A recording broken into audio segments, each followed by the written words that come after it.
Welcome to Influential Entrepreneurs, bringing you interviews with elite business leaders and experts, sharing tips and strategies for elevating your business to the next level.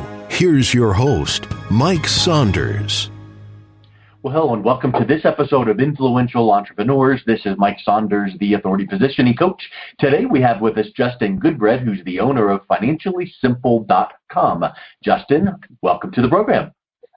Mike, man, thanks for having me, brother.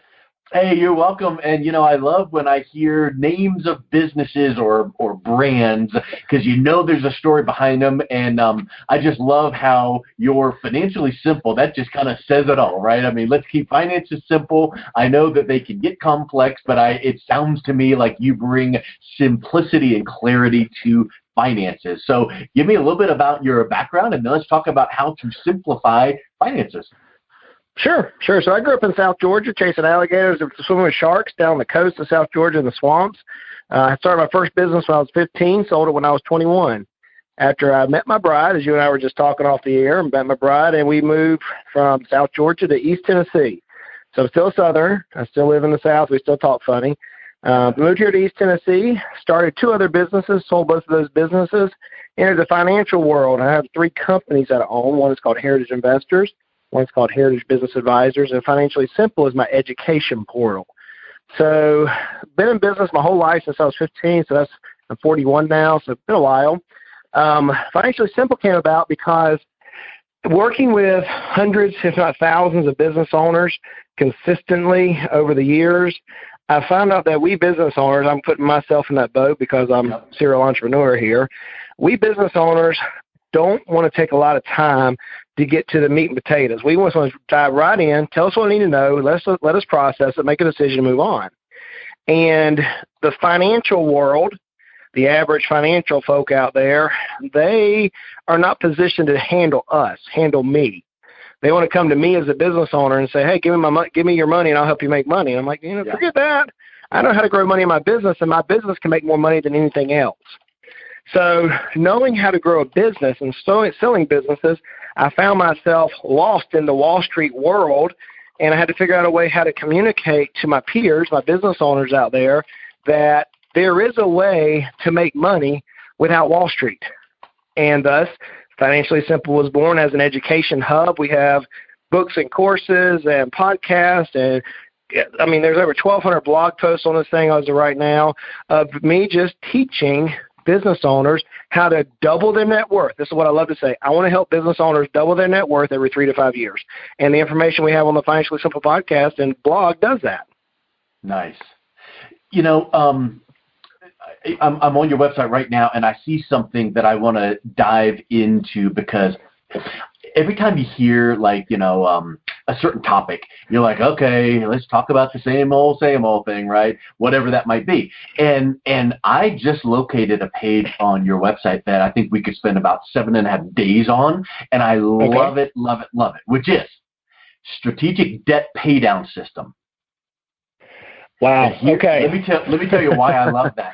Because I personally, and I am 52, when I got out of college, I thought, hey, I'm living with mom and dad. They've got some cool stuff. I need cool stuff. So, hey, I've got a great job. I'm going to buy a house, and now I need to outfit it exactly like I came out of mom and dad's house. And all of a sudden, I'm in debt up to my eyeballs, $30,000 in credit cards, and I did the thing that everybody, seems like everybody does. Oh, minimum payment, and that's not even covered the interest hardly, and it was choking and overwhelming. And thank God that within 1 year of getting married, my wife and I were like, okay, that's it.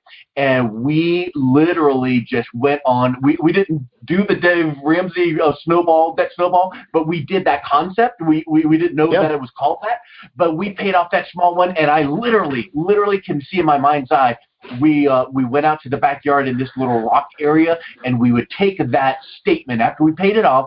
We would take that last statement and we burned it. We were done with that. So my point is, that's the lead into my question.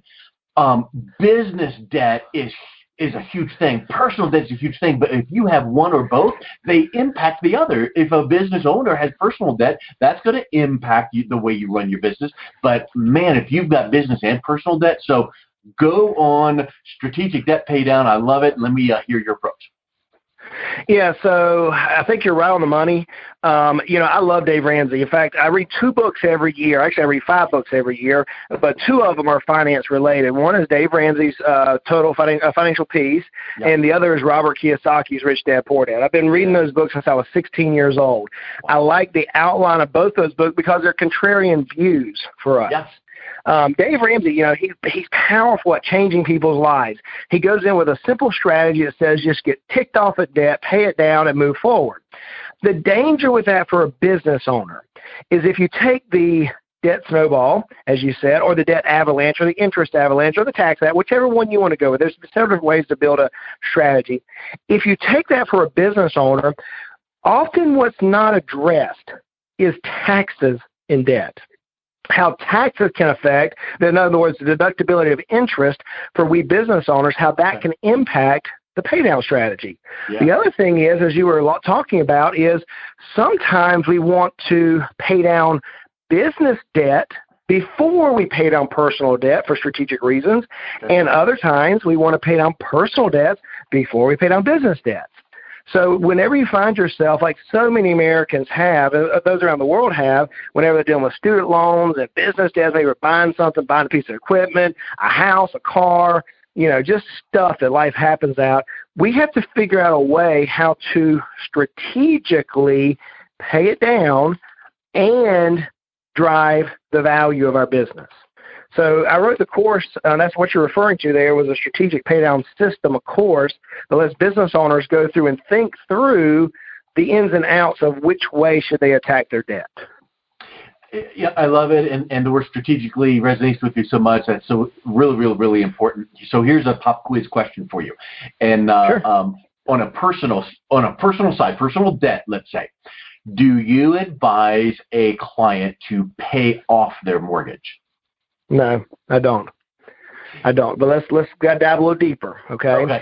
There's a time and place for everything, and so most of the time, if I'm going to answer that question in a vacuum, I'm going to say no. Many times, though, I have said yes. So I'm not a position as a certified financial planner, multiple credentials, and national award winning. I can't just go out and make a blanket statement. I have to act as a fiduciary, which means I have to put the client's best interest ahead of whatever a media pundit may say. Yeah. The majority of the time, though, whenever we're dealing with our business owners, the business owners that come to us are maybe 30s and 40 years old, and they really haven't set any savings back. In fact, 80% of their net worth is in their business, and their business is not ready to sell. They can't even sell the thing. No one to pay them money for it. Statistically, only 4% of businesses ever transact for the value the business owner thinks they're worth. And statistically, only 16% of businesses ever sell. That's an amazing study. So the reason why I come back and circle way back around and say the reason why I don't tell business owners to pay their mortgage off is because in today's interest rate environment, we can secure mortgages. I've got a client that has a mortgage as low as 2.1%.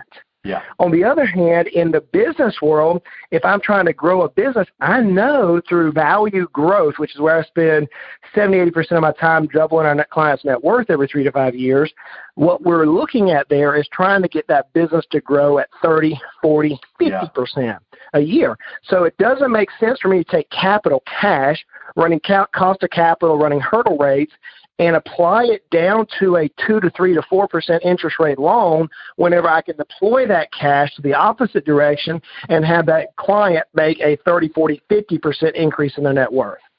Okay. Yeah, that makes sense. Now, as they go through it, Mike, as they go through it, I ultimately want them to pay their mortgage off at some point.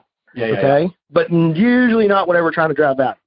Well, and I think one thing you said made me think of something as well. Like if, let's say that you just got someone that is going, hey man, appreciate it, love you brother, but I must pay off my mortgage. And Justin goes, okay, then just let's keep this thing in mind, right?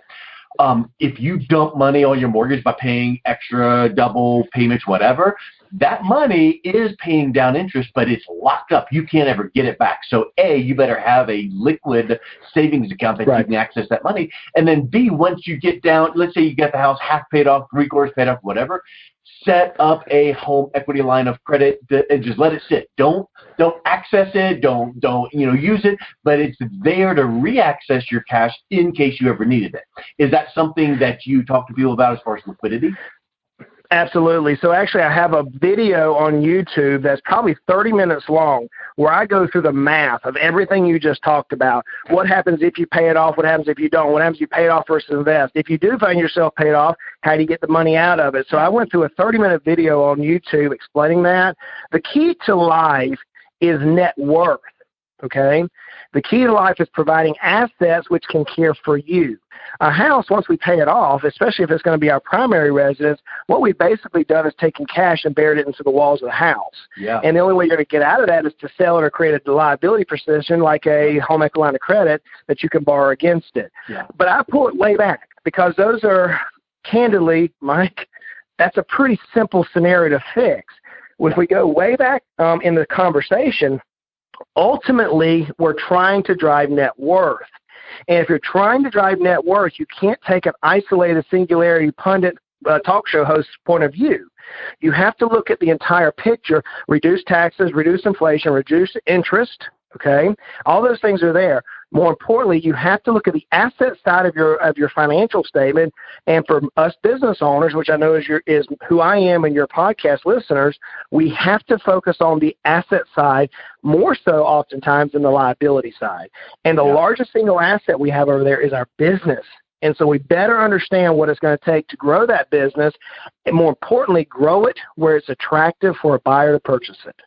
And grow it strategically, of course, our fun favorite word, but grow it wisely because I've said this over and over, where you get some business advisor, coach, or consultant that a business goes to and says, hey, we need to scale up our business and increase our revenues.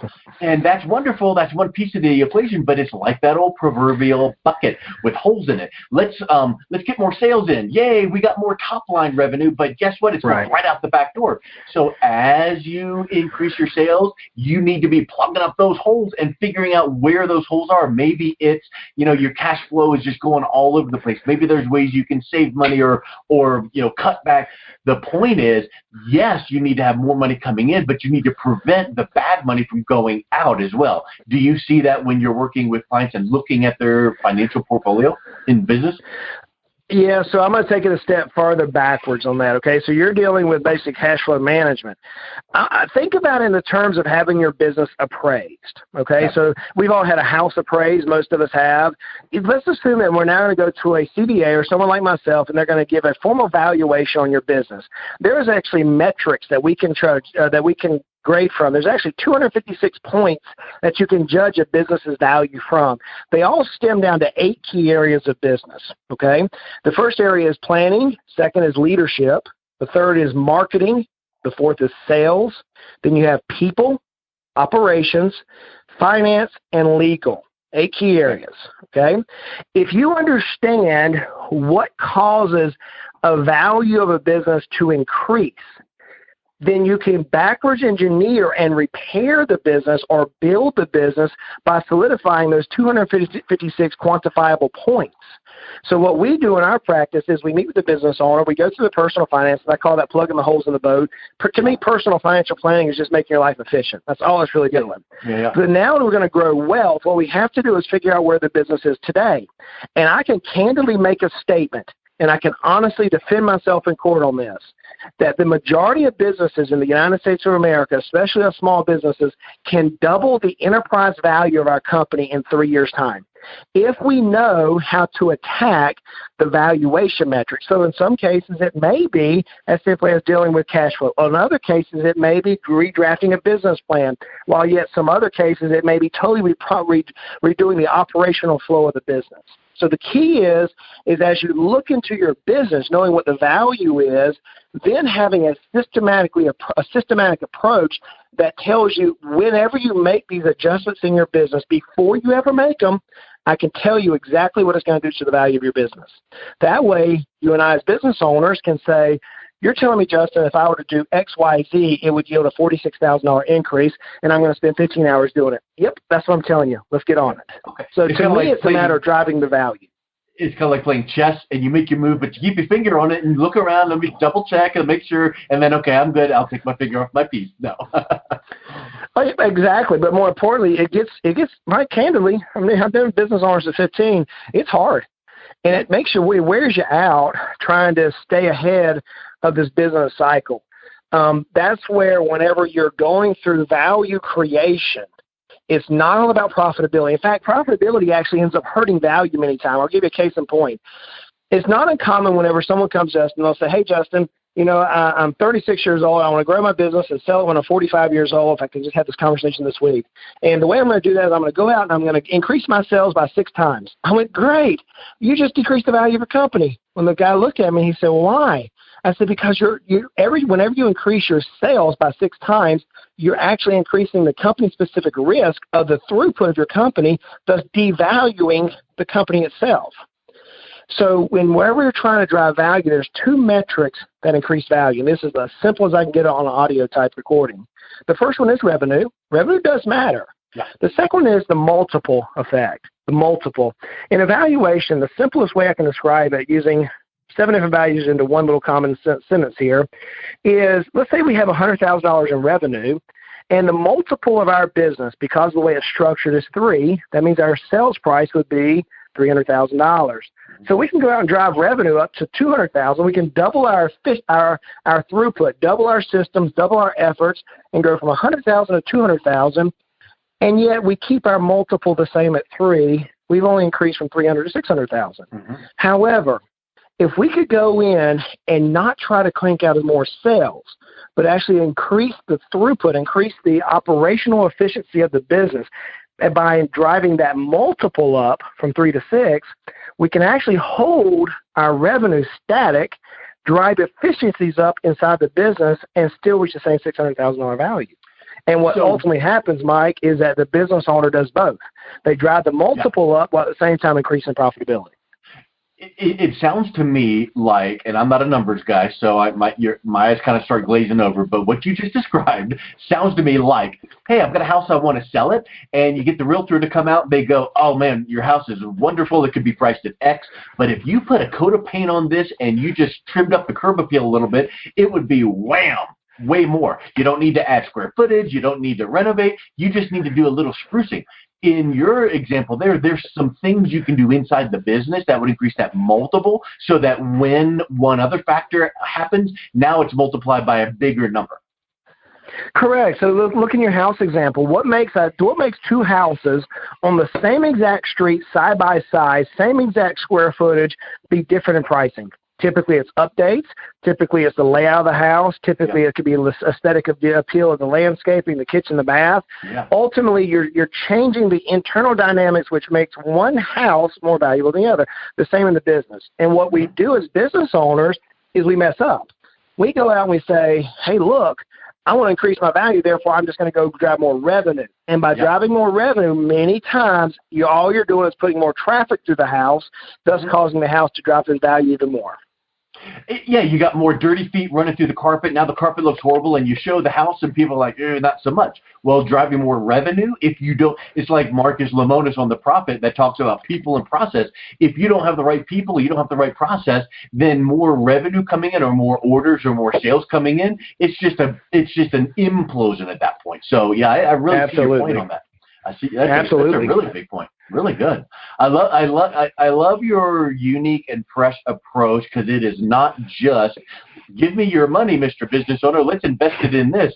It's very deep and holistic, and that's the way that it should be done. Let's talk a little bit about your book. If someone were to buy your latest book, The Ultimate Sale, what is the biggest takeaway they're going to get from it? The biggest takeaway you're going to get is that no matter where you're at in business today, okay, when I wrote The Ultimate Sale, did the audio book through Audible, when we did that, the biggest takeaway we tried to drive home is wherever you're at today, go ahead and plan your exit. Go ahead and start preparing your business for sale today. The goal whenever we have it, as we business owners, the goal is to build our personal financial life and our business so that when our time comes that we want to try to dispose or transition that business, when it comes, that it's prepared to meet the opportunity of a potential buyer. And so the takeaway is going to be, man, we business owners, let's get on it now. Let's start preparing our business for sale. You just never know what's going to happen. You may have somebody come off the street and say, hey, I want to buy your business, and it may not be worth what you think it's worth. Probably isn't, candidly. Yeah. Oh, awesome. Well, let's wrap up with this because I think that, like I said previously, we could probably talk for about 6.5 days on one topic or the other. But let's do this. If someone listening to this, it piqued their attention to go, you know what? Well, Justin's got some unique knowledge. What's the best way they can reach out, connect with you, pick up a copy of your book, listen to your podcast, read your blogs? Yeah, sure. So I would say check out Financially Simple. That's our education portal. We have all the podcasts, which is on every player out there. There's 300 episodes almost already on that particular channel, on YouTube, Facebook, LinkedIn, Twitter, you name it. But if you check out Financially Simple, from there you can hop over to any of the type of other hubs that we have in our world. Well, Justin, thank you so much for your time. It's wonderful talking with you. I love your knowledge base and your passion. Brother, I appreciate you having me, Mike. Have a good one. You've been listening to Influential Entrepreneurs with Mike Saunders. To learn more about the resources mentioned on today's show or listen to past episodes, visit www.influentialentrepreneursradio.com.